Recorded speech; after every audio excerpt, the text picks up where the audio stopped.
Tel Abu Haba, Iraq. In the Iraqi desert, just 18 miles southwest of Baghdad, lie the ruins of ancient Babylonia. In 1881, archaeologists digging at the ancient site unearthed tens of thousands of stone tablets dating back to the 6th century BC. Amongst the finds was a bas-relief carving depicting the Mesopotamian sun god Shamash. This here is the Babylonian tablet of Shamash, which has this central disc right here with God Shamash right here and human beings right here. What's so cool in this depiction is that Shamash is shown as if he was some type of a giant, because he's much, much bigger than the rest of the people here. The enclosure has this type of a connection to the cosmos, because you have a depiction of the moon, the sun, and Venus. Now, what I think is really cool is that up here you have this celestial being that is sort of holding on to this disc. The fact that this celestial being has these two ropes attached to this disc leads me to think about misunderstood technology. The sun disk in the tablet of Shamash is described in the below text as such.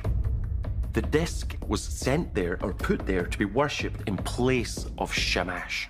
It was the access point for the ancient Babylonians to communicate with their gods, in particular the sun god Shamash. This could actually be some method of communicating with the god himself. It is some form of a technology. Think of it as sort of a God button that the ancient Babylonians or Sumerians could push and be able to connect with Shamash.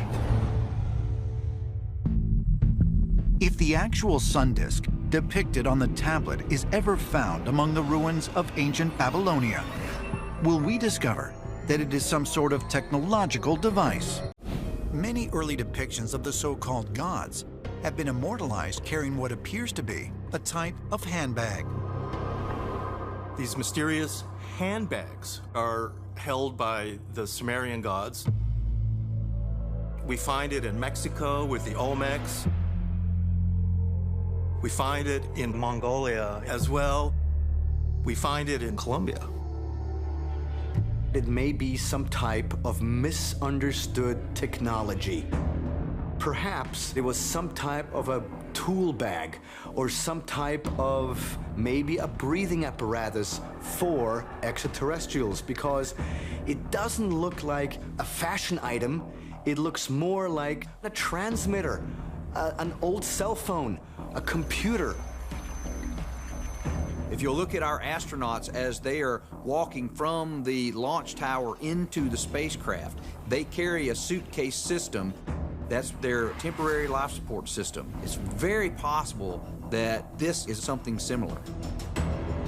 Ancient astronaut theorists have also noted that there appears to be a common narrative thread amongst the cultures where the depictions are present. As we begin to trace this handbag symbol, we see that it appears at Göbekli Tepe, where there's this sudden spike in civilization. It reappears in Sumeria, where we suddenly have this infusion of knowledge. Same thing, virtually every place this handbag appears, we find this sudden spike or infusion of new knowledge. There are tales in ancient Mesopotamia of a figure thought of as the bringer of civilization, sometimes called Adapa or Dagon or Owanas, sometimes described as fish-tailed or bird-headed, and this character is carrying a bag. And in that bag, all of the learning, all of the sciences, all of the imagination that humanity will ever need.